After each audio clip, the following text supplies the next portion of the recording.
Hello, everyone, and welcome to the Winter 2024 Athletic Assembly.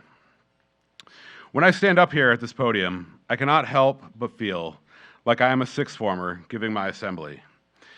And tonight, I'm actually finding inspiration from one of the sixth form assemblies that we heard earlier this year. They say imitation is the best form of flattery. So, Joe, I hope you're okay with me using your work as inspiration. One of the main reasons why we gather tonight is to celebrate our athletes and teams. And as I reflect back on the winter season, all of you have given us so much to celebrate. So much hard work goes into a successful athletic season. And just like athletics can bring immense joy, they can also punch us in the gut and leave us feeling heartbroken. These intense highs and lows are one of the reasons why athletics have such a powerful impact on us, and why they captivate billions of people around the world. Tonight, I want to take a few minutes to celebrate some of the high points of the Eaglebrook winter season.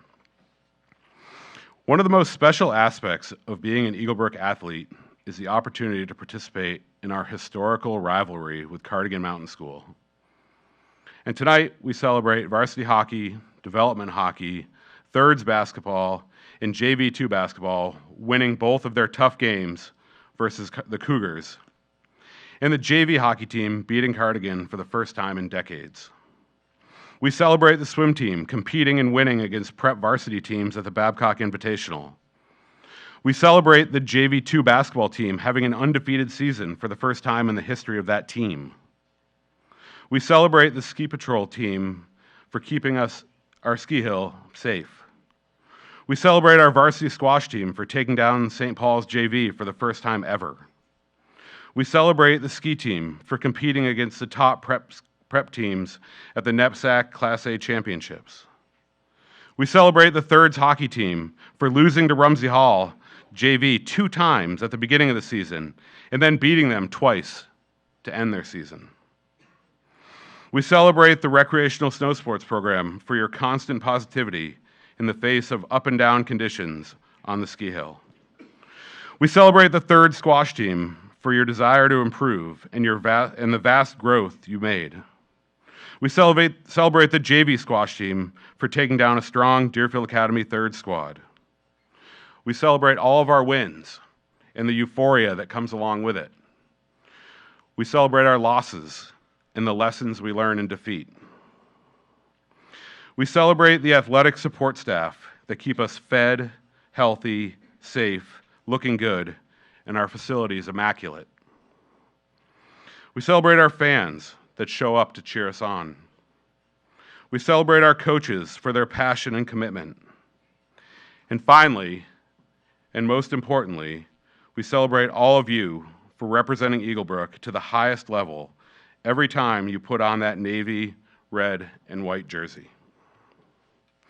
Joe, thank you for letting me use your assembly as inspiration, even though I didn't ask you to do it. And I apologize that our feast tonight will not be Italian food, but it will be amazing nonetheless. And while each of you is sitting with your team one last time, please think about all the things in your life that you have to celebrate.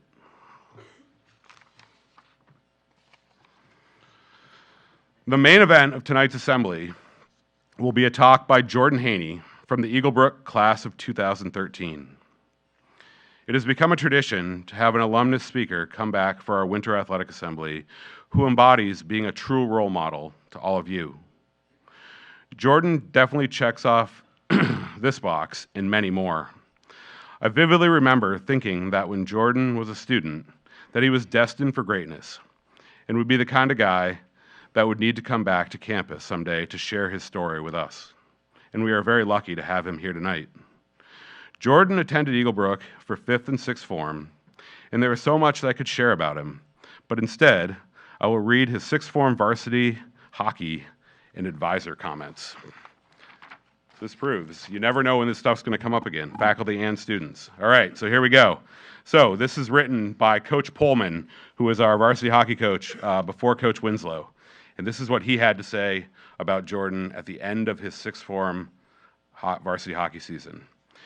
Jordan should be very proud of his 6th form season on the varsity hockey team. Jordan was a captain and a leader, And much of the success that the team experienced was related to the attitude and skill that Jordan brought to each game. Jordan has tremendous potential as both an athlete and a hockey player. Jordan is coordinated, fast, and very strong, which all work together to make a very capable player on the ice. Jordan has a bright future ahead of him in this sport, and he should definitely pursue it into secondary school and beyond. It has been such a pleasure coaching Jordan, and I know he will be greatly missed in the future. Here is his advisor comment, written by Seth Worcester after the winter of his sixth form year. Jordan's finish to the term was just as strong as his beginning. His no-nonsense and predictable approach made him a rock on which we all could rely on. Although I'm concerned a little bit, at times, with his amazing ability to be verbally quiet, I am just as quickly reminded by his huge smile, facial expressions, constant laughing that comes out of his room, and the constant laughing that comes out of his room, and the endless stream of visitors, that Jordan is very well suited to take on this world. It is amazing how well he manages his responsibility, balances his friendship, and goes about his daily business. He's a very impressive young man.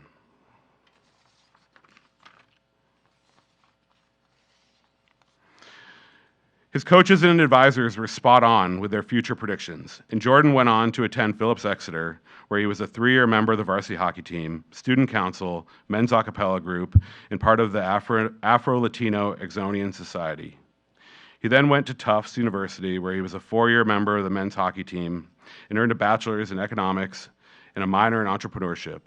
He is now an asset manager analyst for Long Wharf Capital and living in Boston. Please join me in giving a warm Eaglebrook welcome to Jordan Haney.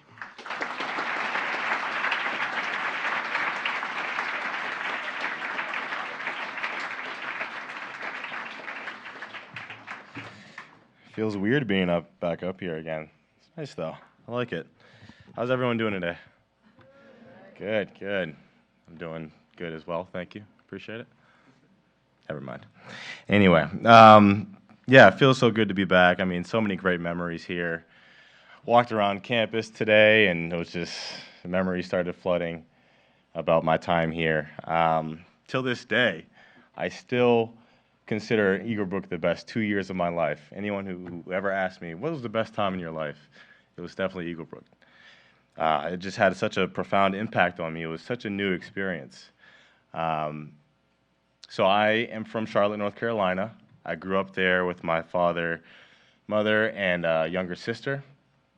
And a big part of my life, and a primary reason why I even came to Eaglebrook, was the game of hockey.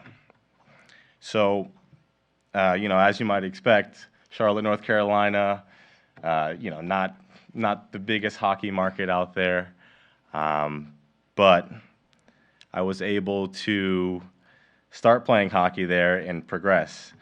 But the funny part about being from Charlotte and playing hockey is people always act surprised, like, oh, how did you get into hockey, right?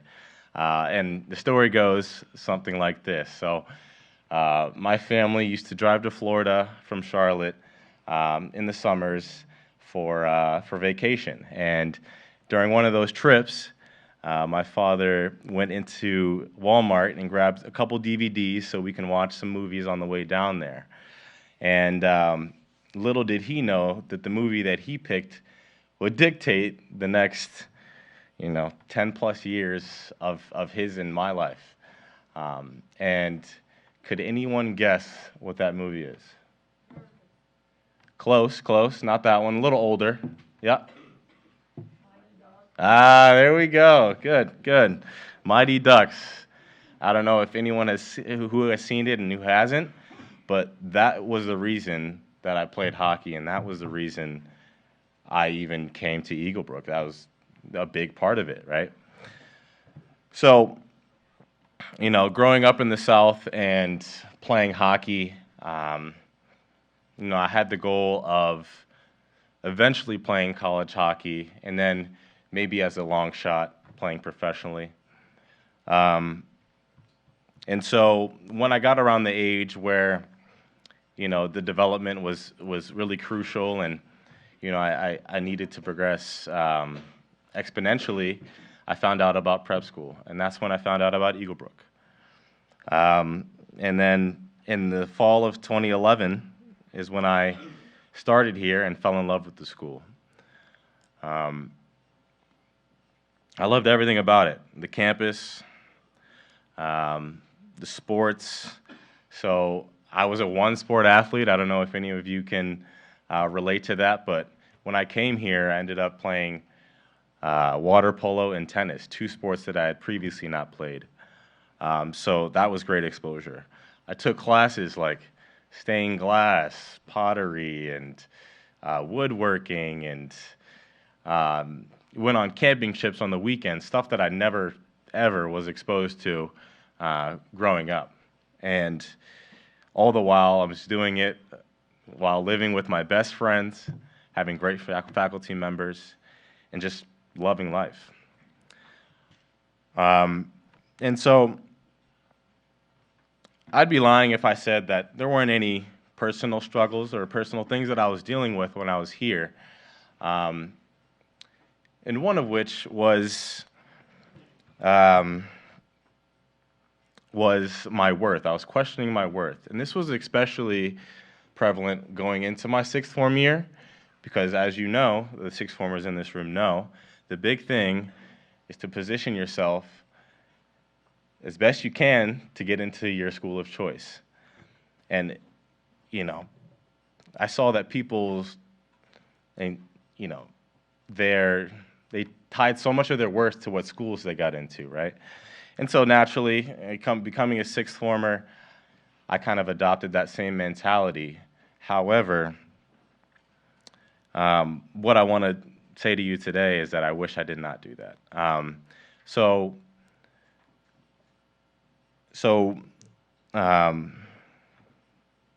When it came hockey season, obviously I wanted to play hockey at a school, get it recruited by a school, get into a school, and all of those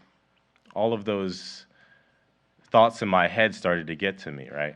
So when I'm going out and playing hockey, and I have the puck on my stick, I'm playing and going out every shift, I'm actually nervous deep inside. Despite what Mr. Williams said about, my old coach writing about me, I still, in the back of my mind, was so scared to mess up, so scared to look bad on the ice. And same goes for in the classroom, right? So I, tried in school, but sometimes you fall short, and sometimes you don't get the grades that you want to. However, that really questioned my worth of can I even get into these schools? And so I'm relating this to sports mainly because there was a mindset shift that happened later on in my hockey career that I now apply to every aspect of my life. So I went to Exeter, and I still had these feelings of, can I make it? Can I play college hockey, right? And I was able to maintain, and I didn't reach my full potential, but I was able to maintain and eventually made it to Tufts. And so when I was at Tufts in college, the next place you go is either sports or you go work, right? And midway through Tufts, I thought to myself that I didn't really want to become a professional hockey player. I thought that it was a good time for me to end.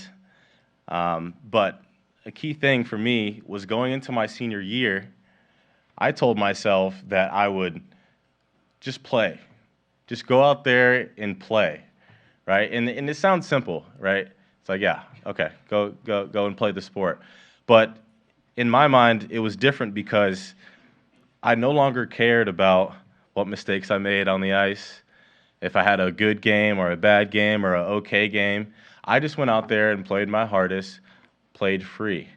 And what do you know? That was the best year of hockey I had in my whole career. The sport that I had been playing since I was 7 years old. And I remember feeling so free. I remember feeling like no matter what, I will be okay. And if I try my hardest and trust my instincts, trust my hard work that I put in, I'll be good. And this bled into, all aspects of my life, right? And so in school, for example, right, bad grade, okay, but you got to recover from it, and you got to trust your instincts, trust your gut, put the hard work in, and your mind will be free. There's no point in stressing day and night about what grades you have, about how well you did in a game, because that's just going to pile on top of each other. And the next game that you have, or the next test that you have, you're going to start second-guessing yourself. And the message I want to give to you is please, one, put in the hard work, but then two, trust your instincts, trust your gut, trust the hard work that you put in, and if you make mistakes, it's okay. Just learn from them, but keep it moving, right? That's the phrase I like to use, keep it moving. You can use it too if you want. But